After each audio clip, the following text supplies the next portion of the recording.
នៅពេលថ្មីមានទុកពីchuyệnពីយើងធៀបគ្រៀមខោចូលឬគ្នាចិត្តលងដើម្បីចិត្តខ្មែរទៅថ្ងៃមុខសាច់ស្រស់ឈាមស្រស់បូជាជួនជាតិគ្លៀងញៀនម៉ែពុកដល់ឈន់ទាំងជួនជាតិមានទុកភូមិសុស្លាប់មិនប្រែនេះហើយជាខ្មែរអ្នកស្នេហាជាតិឈន់ទាំងស្មារតីរួមគេសាមគីគ្នាជាមួយកូនតបជួមកពេលភ្លេចខែចេញព្រោះឃើញបងប្អូនរងទុកជាខ្ញុំស្រឡាញ់ជាជីវិតនេះមិនព្រមឲ្យជន់សាសនាមកបំពេញឬប្រមាថខ្ញុំជាកូនខ្មែរកើតលើដីអរិយធម៌ខ្ញុំស្រឡាញ់ដីខ្មែរជាជីវិតចាំតែដីនេះជាតិខ្មែរតាំងពីដើមសម័យអង្គរប្រាសាទអង្គរស្នាដៃបុរាណជាព្រោះស្តុកតាំងថាខ្មែរមានវប្បធម៌ចាស់បុព្វបុរសសរសាងដល់ឈាមនិងស្នាមញញឹមតែជាតិខ្មែរតែងតែជួបសត្វត្រជូផ្ដំសម័យបាក់បែកក្រោយអង្គរខ្មែរធ្លាក់ក្នុងការបែកបាក់សត្រូវចិត្តឆ្ងាយសុទ្ធតែចង់ខ្មែរបាត់ពីផែនដីចូលដល់សម័យបេវត្តនិងសង្គ្រាមរូបភាពខ្មែរក្រមឈឺចាប់ជាងគេជាខ្មែររំទុកបាត់បង់ជីវិតជាង2លានប៉ុន្តែចំនួនក្រោយតស៊ូឲ្យបានសុខសន្តិភាពត្រឡប់មកវិញខ្ញុំជាកូនខ្មែររសាស្នេហាជាពុតភ្លើងបើត្រូវបន្តឈ្លានពាននឹងលើប្រវត្តិសាស្ត្រស្រស់ខ្ញុំនឹងឈរជើងដោយជីវិតជាគ្រឿងការពារមាតុភូមិនេះសប្តាហ៍ទៅឡើយអនាគតខ្មែរមានតែទៅមុខទោះមានឧបសគ្គស្ថិតនៅជោគជានិច្ចស្មារតីស្នេហាជាតិត្រូវរឹងមាំដូចតែដើម្បីមិនឲ្យប្រវត្តិសាស្ត្រចាស់កាត់ឡើងដល់ទៀតស្រឡាញ់ដីជាតិដូចឪពុកម្ដាយជីវិតនេះសម្រាប់ការពារប្រទេសមានជាតិខ្មែរទឹ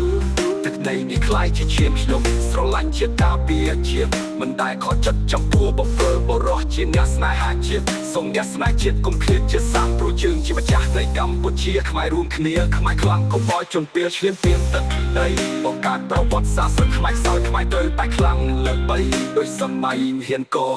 នៅពេលខ្មែរមានតពុកពីជឿនពីយើងព្រៀបព្រៀងកោចូលរួមគ្នាជាធ្លុងដើម្បីជាខ្មែរទៅថ្ងៃមុខសាច់ស្រស់ឈាមស្រស់បូជាជួនជាតិគ្លៀងញៀនម៉ែពុកដោយឈន់ទាំងជួនជាតិមានទុកភូមិសុស្លាប់មិនប្រែនេះហើយជាខ្មែរអ្នកស្នេហាជាតិឈន់ទាំងស្មារតីរួមគេសាមគីគ្នាជាមួយកូនតបជួមកតែភ្លេចខែចេញព្រោះឃើញបងប្អូនរងទុក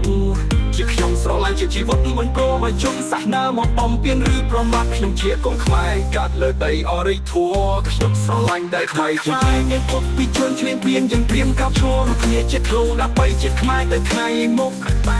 សាច់ស្រស់ឈាមស្រស់បូជាជួនជាតិគ្លៀងញៀនម៉ែពុកដោយឈន់ទាំងជួនជាតិមានទឹកគុំស៊ូស្លាប់មិនប្រែនេះហើយជាខ្មែរអ្នកស្នេហាជាតិជន់ទាំងស្មារតីរួមទាំងសាមគីគ្នាជាមួយកូនតបទ្រាំមកតែថ្ងៃខែចេញព្រោះឃើញបងប្អូនរងទុកជាខ្ញុំស្រឡាញ់ជាជីវិតមិនព្រមឲ្យជន់សាសនាបំពេញឬប្រមាថខ្ញុំជាកូនខ្មែរកាត់លើដីនេះខកខ្ញុំស្រឡាញ់ដីខ្មែរជីវិតនៅតែខ្មែរតាំងពីដើមសម័យអង្គរប្រាសាទអង្គរស្នាដៃបុរាណជាព្រោះស្តុកតាំងថាខ្មែរមានវប្បធម៌អត់បុព្វបុរសសរសាងដល់ឈាមនិងស្នាមញញឹមតែជាតិខ្មែរតែងតែជួបសត្វត្រូវចូលប្រដងសម័យបាក់បែកក្រោយអង្គរខ្មែរធ្លាក់ក្នុងការបែកបាក់សត្រូវចិត្តឆ្ងាយសុទ្ធតែចង់ខ្មែរបាត់ពីផែនដី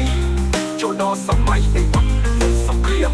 រូបភាពខ្មែរក្រមឈឺចាប់ជាងគេជាខ្មែររងទុកបាត់បង់ជីវិតជាពីលានប៉ុន្តែជំនន់ក្រោយតស៊ូឲ្យបានសុខសន្តិភាពត្រឡប់មកវិញខ្ញុំជាកូនខ្មែររសាស្នេហាជាដូចភ្លើងបើត្រូវបន្តឈ្លានពានមិនលើប្រវត្តិសាស្ត្រស្រស់ខ្ញុំនឹងឈរជើងដោយជីវិតជាគ្រឿងការពារមាតុភូមិនេះសប្តាហ៍ទៅ